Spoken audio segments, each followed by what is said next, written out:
하나님의 말씀을 다 같이 보겠습니다. 구약 성경 출애굽기 2장 7절부터 13절까지를 보도록 하겠습니다. 출애굽기 2장 7절입니다. 그의 누이가 바로의 딸에게 이르되 내가 가서 당신을 위하여 히브리 여인 중에서 유모를 불러다가 이 아기에게 젖을 먹이게 하리이까. 바로의 딸이 그에게 이르되 가라 하매 그 소녀가 가서 그 아기의 어머니를 불러오니 바로의 딸이 그에게 이르되 이 아기를 데려다가 나를 위하여 젖을 먹이라. 내가 그 삭을 주리라. 여인이 아기를 데려다가 젖을 먹이더니 그 아기가 자라매 바로의 딸에게로 데려가니 그가 그의 아들이 되니라. 그가 그의 이름을 모세라 하여 이르되 이는 내가 그를 물에서 건져내었음이라 하였더라. 모세가 장성한 후에 한 번은 자기 형제들에게 나가서 그들이 고되게 노동하는 것을 보더니 어떤 애굽 사람이 한 히브리 사람 곧 자기 형제를 치는 것을 본지라. 좌우를 살펴 사람이 없음을 보고 그 애굽 사람을 쳐 죽여 모래 속에 감추니라. 이튿날 다시 나가니 두 히브리 사람이 서로 싸우는지라. 그 잘못된 사람에게 이르되 네가 어찌하여 동포를 치느냐 하매.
다시 한번 기도하겠습니다.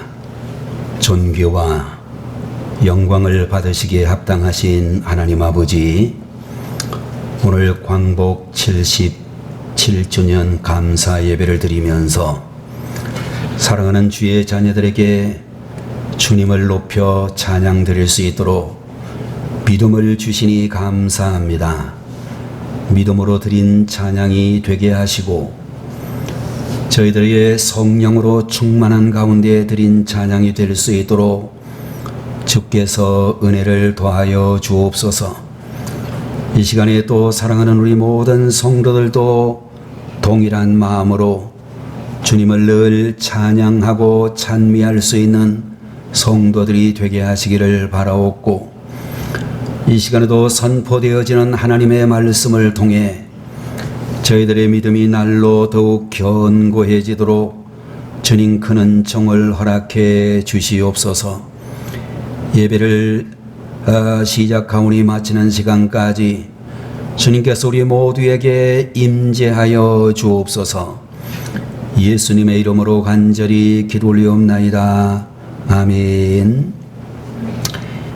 오늘 이 시간에는 출애굽기 제2장 7절에서 13절까지의 말씀을 가지고 광복 77주년의 의미라는 제목의 말씀을 함께 보도록 하겠습니다. 오늘 주일은 광복절을 기념하는 그런 주일인데, 특별히 광복 77주년이 되었다라고 하는 그런 아주 경사스러운 날이 되어진다라고 믿습니다. 1910년 8월 22일 조선 정부의 내각 총리 대신인 이완용이라고 하는 사람과 일본 천황이 파견한 일본 통감 데라우치라고 하는 사람이 한자리에 모여서 이제 이 두 사람은 양국을 대표하는 사람이며 또 양국의 전권위원이었는데, 두 사람은 두 나라가 하나가 된다는 조항에다가 서명을 하게 되어졌습니다. 이로 말미암아 조선이라고 하는 이 나라는 27대 519년 만에 막을 내리고 일본 식민지로 병합이 되는 참으로 수치스러운 그런 일이 시작이 되어졌습니다. 여러분들, 당시에 한일 합방 조약을 보게 되면 간단하게 두 가지로 그렇게 되어져 있는데, 제1조 조선 황제 폐하는 조선 전부에 대한 일체의 통치권을 완전하고도 영구히 일본국 황제 폐하에게 양여함. 제2조 일본 황제 폐하는 전조에 게재한 양여를 수락하고 또 전면 조선을 일본국에 병합함을 승낙함이라고는 한일 합방 조약이 완성되어졌고, 이렇게 되어져서 우리는 순간적으로 나라를 잃어버리고 주권을 빼앗기고 일본 통치하에 들어가게 되었다라고 말씀하고 있는 것입니다. 그러다가 1945년 8월 15일 일본이 연합군에게 무조건 항복함으로 우리는 해방을 맞이하게 되어졌고, 여러분들, 이렇게 해방을 맞은 지 벌써 77주년이 되었다라고 그렇게 말씀을 드릴 수 있을 것입니다. 여러분들, 일제시대를 살던 그런 분들은 역사의 뒤편으로 퇴장을 하시고 그 시대를 전혀 경험하지 못했던 사람들이 역사의 주역의 자리에 앉아있는 전혀 새로운 시대를 우리는 지금 살아가고 있습니다. 여러분들, 이런 상황 가운데서 우리는 광복이라고 하는 이 날이, 특별히 광복 77주년이라는 의미를 어떻게 생각해야 되는가 하는 부분을 생각해 보도록 하겠습니다. 독일 사람이었던 역사학자 라인하르트 코젤렉이라고 하는 사람은 역사를 이해하는 해석의 도구로 지나간 미래라는 개념을 자주 언급하고 있습니다. 그는 지나간 사건 속에서 그들이 가졌던 희망이나 다짐, 결단이라는 뜻으로 사용되어진 말이 된다라고 할 수 있고, 또 지나간 과거라고 하는 개념을 생각해 볼 수도 있는데, 이것은 지나간 사건 속에서 그들이 가졌던 절망과 후회라는 뜻을 가지고 있는 말이라고 또한 우리들은 이야기할 수도 있을 것입니다. 우리나라의 유명한 시인 중에 한 분인 이상화라고 하는 시인이 빼앗긴 들에도 봄은 오는가 라고 하는 시의 한 구절을 보게 되면, 지금은 남의 땅 빼앗긴 들에도 봄은 오는가. 중약하고 내 손에 호미를 쥐어다오.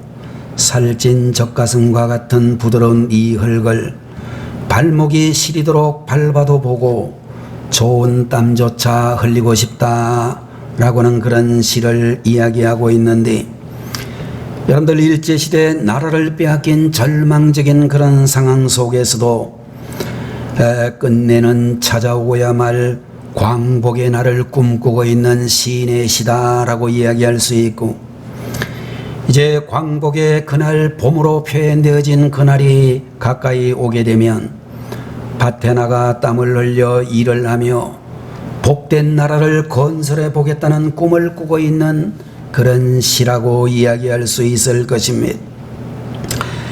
여러분들 이제 77주년이 되는 오늘 이 시간에 우리나라의 여러 상황을 바라보게 되어질 때에, 여러분들 정권이 보수 정권이 서기도 하고 진보 정권이 서기도 하는데, 정권이 바뀔 때마다 역사를 정리하고 새로운 미래를 향해 나가겠다라고 그럴듯한 명분을 세우기는 하지만 끝없는 정쟁이 계속적으로 일어나고 절망으로 국민들을, 희망이 아니라 절망 속으로 국민들을 끌고 가는 듯한 그런 느낌을 우리는 가지고 있는 것입니다.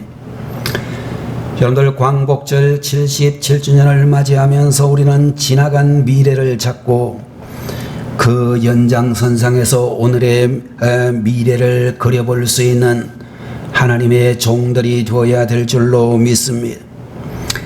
여러분들 지나간 역사의 아픈 미래를 소중한 유산으로 삼는 그런 나라 중에 대표적으로 이스라엘이라는 나라를 생각해 볼 수 있습니다. 여러분들 이스라엘 나라 예루살렘에 가보게 되면 홀로코스트라고 하는 추모관이 세워지고 있는데, 아마도 우리나라로 이야기하게 되면 국립묘지와 같은 그런 의미를 가지고 있는 그런 곳이라고도 볼 수 있겠지만, 이 홀로코스트 추모관에 가게 되면 나치스에 의하여 600만 명의 유대인들이 대학살당한 사건을 홀로코스트라 그렇게 명명하고 있는 것을 볼 수 있습니다.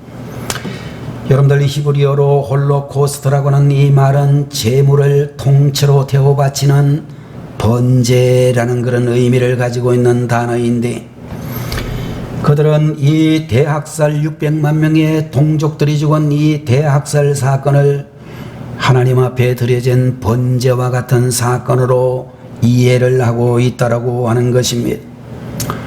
여러분들 우리가 잘 알고 있는 창세기 22장의 말씀을 보게 되면 아브라함이 이삭을 번제로 바쳤으나 돌려받은 것처럼 대학살 때에 이스라엘 백성들이 600만 명이나 번제로 바쳐졌으나 되돌려 받게 될 것을 믿는 것이고, 이스라엘이라고 하는 나라가 주 70년에 완전히 역사에서 사라졌으나 다시 회복되어지고 다시 일어날 것을 믿는 그런 믿음이 바로 홀로코스트라고 하는 그런 이름 속에서 나타나고 있다라고 볼 수 있을 것입니다.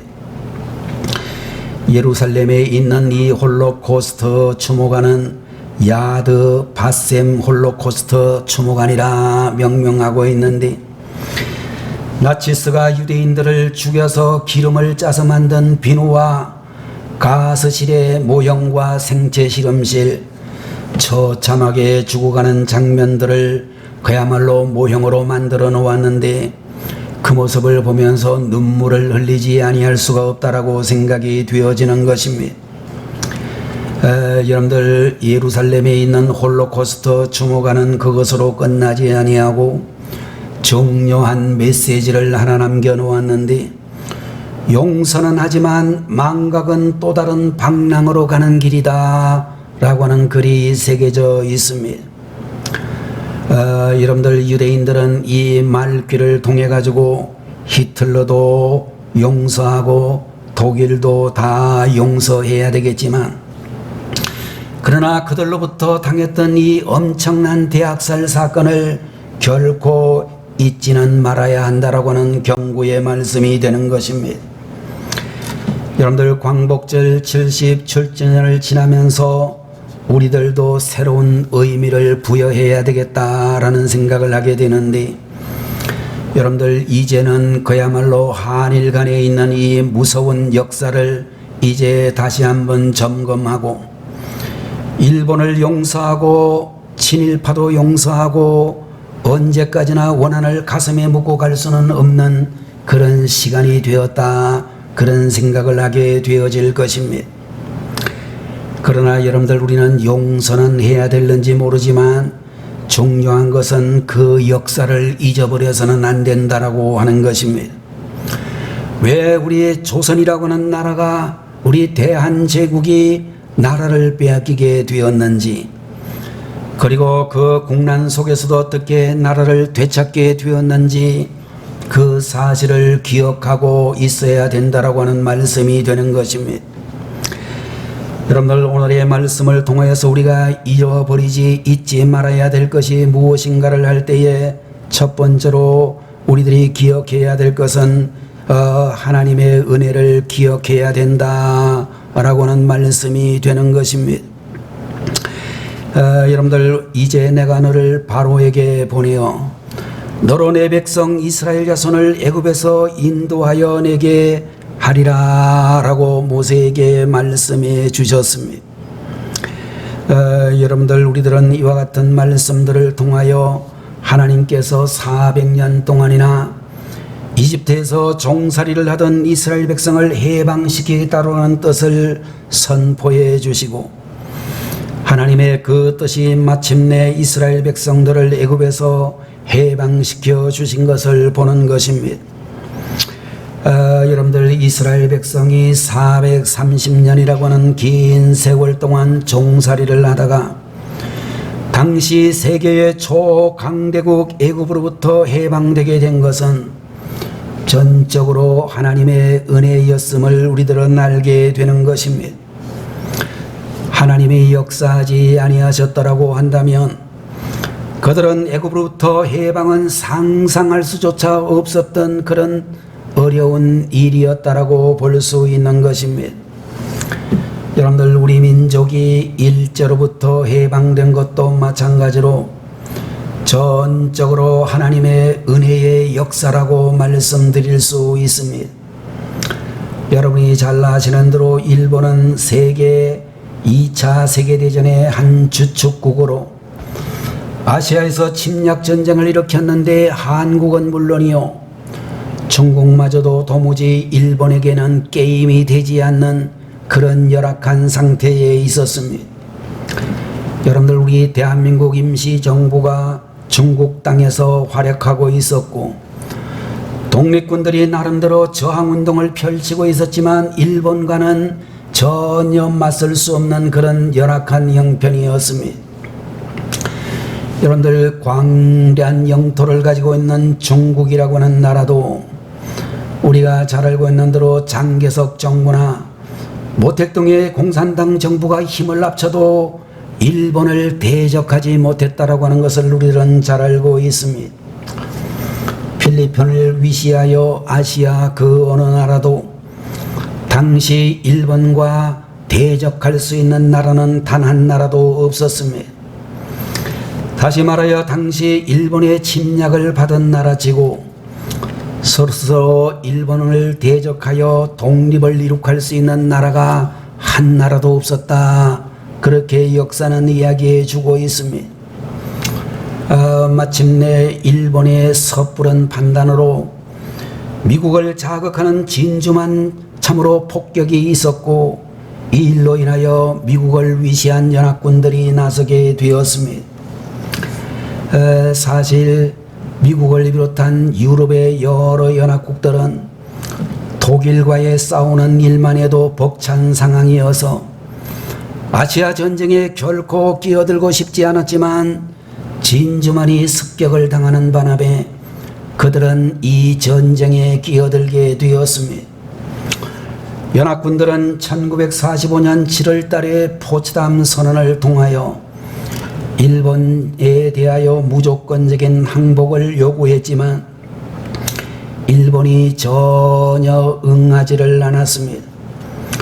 미국은 마침내 1945년 8월 6일 일본의 히로시마라고는 도시에, 그리고 3일이 지난 9일 날에는 나가사키에 원자폭탄을 투하하게 되어졌습니다. 여러분들 당시의 이야기들을 들어보게 되면 원자폭탄은 개발된 지 얼마 안 되는 신무기였고 아직까지 한 번도 전쟁에 사용된 일이 없던 폭탄이었으며 그 위력이 어느 정도인지 전혀 검증이 되지 않은 그런 상태에 있었습니다. 그러나 여러분들 히로시마와 나가사키에 떨어진 원자폭탄의 위력은 상상을 초월한 수준이었으며 마침내 일본 천황은 아무런 조건이 없이 항복할 수밖에 없었습니다. 여러분들 그런 의미에서 우리 대한민국의 광복이라고 하는 이 엄청난 사건은 정말로 전혀 예측하지도 못했고 기대하지도 못했던 사건을 통해서 주어졌고 아무도 상상하지 못하던 때에 갑작스럽게 주어진 그런 하나님의 선물이었습니다. 우리가 지나친 역사 해석이라고도 할 수 있겠습니다마는 하필이면 그때 원자폭탄이 개발되었을까?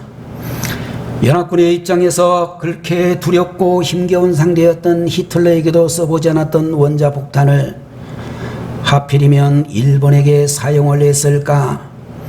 이런 여러 가지 의문 부호를 우리가 낼 수 있겠지만 다 하나님께서 하신 일이라고 우리는 결론을 내릴 수가 있을 것입니다. 마치 바로의 저항을 물리치시기 위하여 하나님께서는 모세를 통해 10가지의 재앙을 내리셨던 것처럼 하나님은 일본의 저항을 물리치기 위하여 원자폭탄을 사용하신 것은 아닐까? 우리 민족을 해방시키기 위하여 원자폭탄을 준비하신 것은 아닐까? 그런 생각도 하게 되어지는 것입니다. 여러분들 우리 민족의 광복이라고 하는 이 아름다운 사건은 전적으로 하나님의 방법으로 하나님의 때에 하나님의 선물로 주어졌다라고 이야기할 수 있을 것입니다.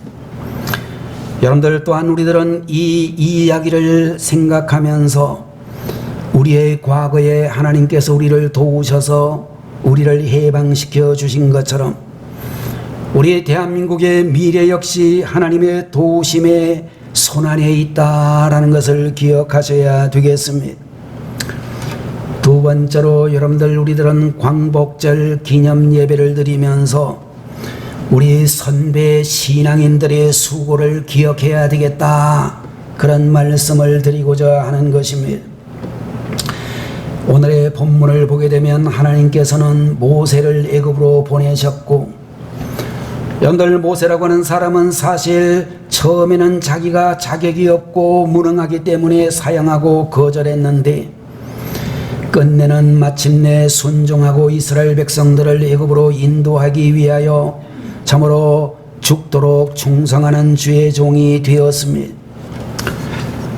여러분들 우리 대한민국의 광복의 역사를 돌아볼 때도 우리 신앙 선배들의 죽도록 충성한 수고가 있었고 특별히 우리 그리스도인들의 눈부신 헌신의 역사가 있었다라고 역사는 우리에게 말씀해 주시고 있습니다.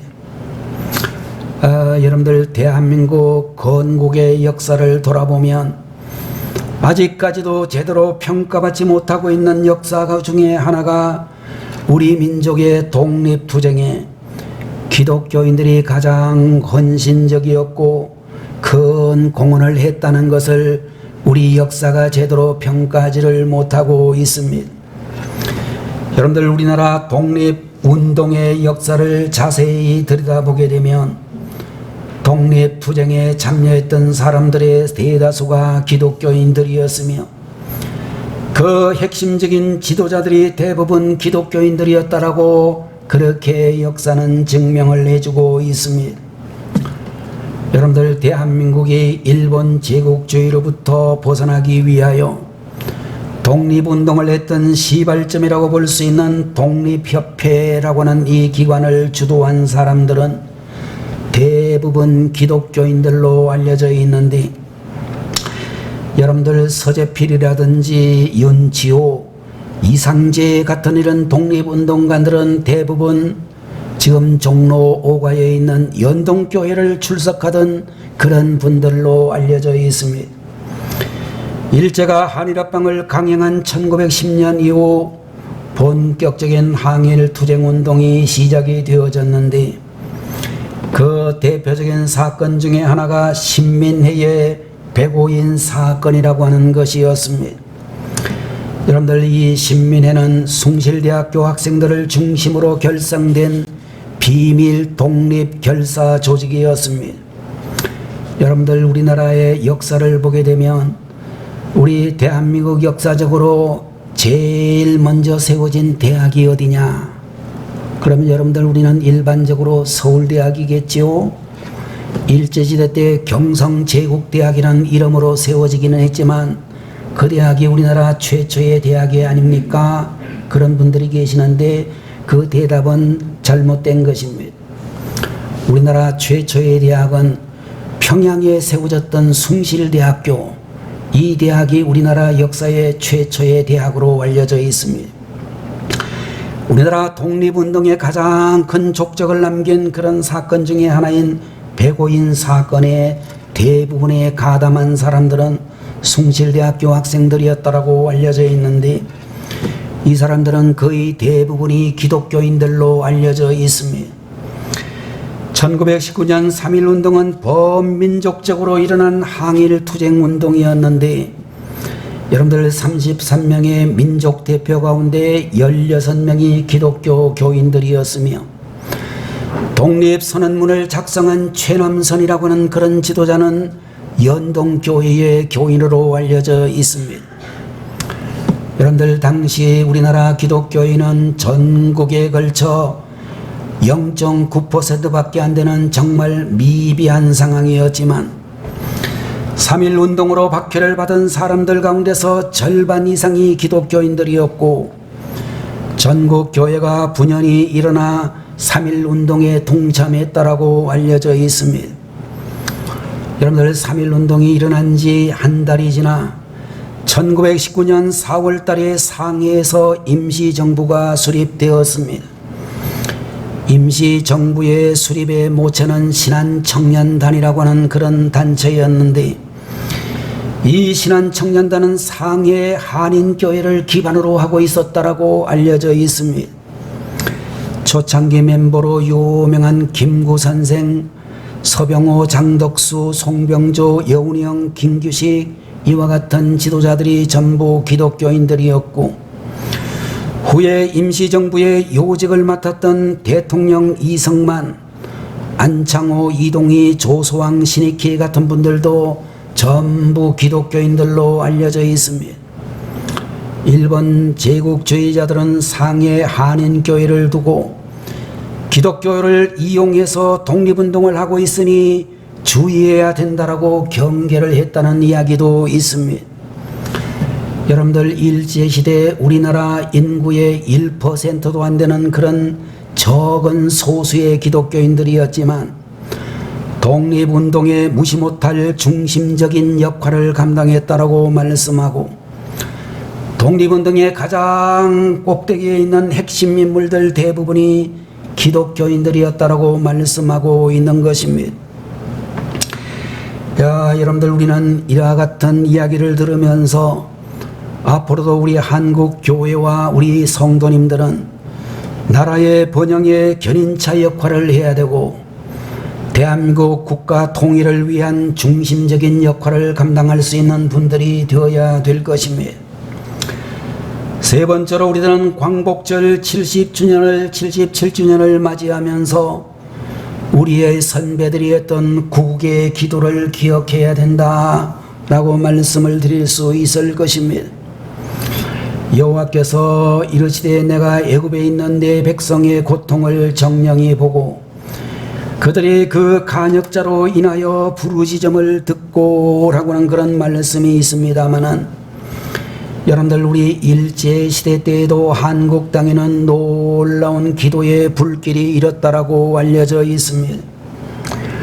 1884년에 시작되어진 한국교회에 본격적인 기도 부흥이 일어나기 시작한 것은 1903년으로 알려져 있는데, 원산에 있었던 유명한 감리교 선교사 하디라는 선교사가 기도에 관해 설교를 했고, 그때 많은 선교사들이 먼저 큰 은혜를 받게 되었으며, 한국의 신자들에게 그 은혜가 번져서 하디 선교사의 전국 순회 붕회를 통하여 무려 1만 명이나 되는 사람들이 회개하고 주님께로 돌아왔다라는 이야기를 듣습니다.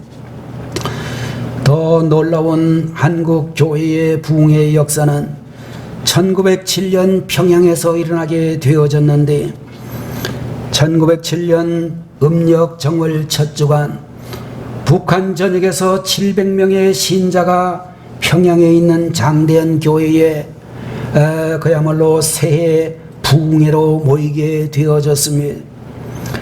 1월 8일 주일 저녁 예배 때에 당시 장대현 교회의 장로였던 길선주라고 하는 분이 일어나 회중 앞에서 자기 죄를 고백하면서 1년 전에 자기 친구가 세상을 떠나면서 재산 관리를 자기에게 맡겼는데, 그 당시 미화로 $100 상당의 금액을 자기가 사치를 했다는 고백을 하면서, 자기는 성경의 요수아에 나오는 아간과 같은 자이기 때문에 하나님께서 이 집회에 복을 주시지 않는 것이라고 울면서 통에 자복하는 사건이 일어났습니다. 그러면서 그는 말하기를 내일 아침 자기가 작곡한 그 돈을 그 친구의 후손들에게 돌려주겠다라고 약속을 했습니다. 길선주 장로의 통해 눈물의 기도가 이제 있고 난 이후에 마치 봇물이 터지듯이 은혜의 역사가 물밀듯이 회중에게 밀려 들어왔고, 무거운 죄책감이 통해로 다 날아가고 성령의 충만한 가운데 은혜의 사람들로 변하기 시작했습니다. 중요한 것은 이때에 정치적으로 기독교를 이용하려던 무리들은 교회를 다 떠나고 순수하게 신앙의 열정으로 헌신하는 사람들이 교회를 지키게 되어졌습니다. 원산의 부흥운동, 평양 대부흥운동으로 시작한 이 부흥운동으로 인하여 마침내 조선에 우리 기독교의 큰 부흥운동이 일어나 100만 명 이상이 주님께로 돌아왔다 라는 그런 놀라운 역사를 우리들은 들을 수가 있습니다. 저들은 새벽 기도회를 시작했고 철야 기도회를 시작했습니다. 여러분들, 우리나라에 있는 새벽 기도회, 철야 기도회는 미국에도 없고 독일에도 없고 영국에도 없는 전 세계의 대한민국에만 존재하는 그런 특별한 기도인데, 바로 평양 대부흥운동으로부터 그 기원이 있다라고 말할 수 있습니다. 이런 그 구국의 기도운동으로 마침내 하나님 앞에 나라와 민족을 위하여 기도하는 한국교회가 되어졌습니다. 여러분들, 우리들은 이 점을 잊지 말고 뜨거운 기도의 전통을 이어가는 우리 성도님들이 되셔야 될 줄로 믿습니다. 광복절 77주년 감사 예배를 드리면서 오늘 여러분과 저는 첫 번째로는 하나님의 은혜를 기억하는 절기로 신앙 선배들의 수고를 절대로 잊지 않는 우리들로 선배들이 했던 구국의 기도를 기억하는 우리 한국교회가 될 수 있도록 날마다 기도하는 우리 성도님들 다 되시기를 주의 이름으로 축원합니다. 기도하겠습니다. 거룩하신 우리 아버지 하나님, 오늘 8월 두 번째 주일을 맞이하여 광복절 77주년을 맞이하고 하나님 앞에 감사하며 예배드릴 수 있도록 돌보아 주시니 감사합니다.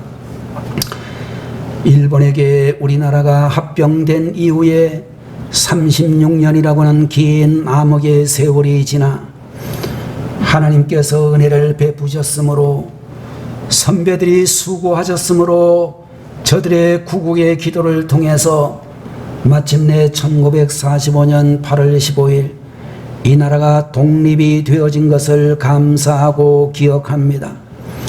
사랑하시는 우리 성도들 모두가 이 모든 하나님의 은혜를, 선배들의 수고를, 우리 선배들이 했던 구국의 기도를 기억하고 이 나라가 다시는 압제를 당하지 아니하고 자유를 빼앗기지 않는 축복의 나라가 될 수 있도록 은혜를 베풀어 주옵소서. 우리 대한민국의 모든 교회들과 성도님들이 민족을 위해서 기도하는 뜨거운 기도의 공동체가 될 수 있도록 큰 은혜를 더하여 주옵소서. 예수님의 이름으로 간절히 기도 올리옵나이다. 아멘. 예, 다 같이 기도하겠습니다. 지금은 우리를 죄에서 구원하시기 위하여 십자가를 지신 우리 주 예수 그리스도의 무한하신 은혜와 하나님 아버지의 한량없이 만극하신 그 은혜와 우리 아버지 하나님 이 시간에도 저희들의 마음속에 들어오셔서 감동 감화해 주시는 성령님의 놀라우시는 종이 광복절 77주년 감사 예배를 드리고 이제 하나님의 은혜를 기억하며 선배들의 수고를 기억하며 구국의 기도를 기억하기로 마음에 다짐하는 우리 모든 성도들 머리 위에 지금부터 영원토록 함께 계시기를 간절히 축원하옵나이다. 아멘.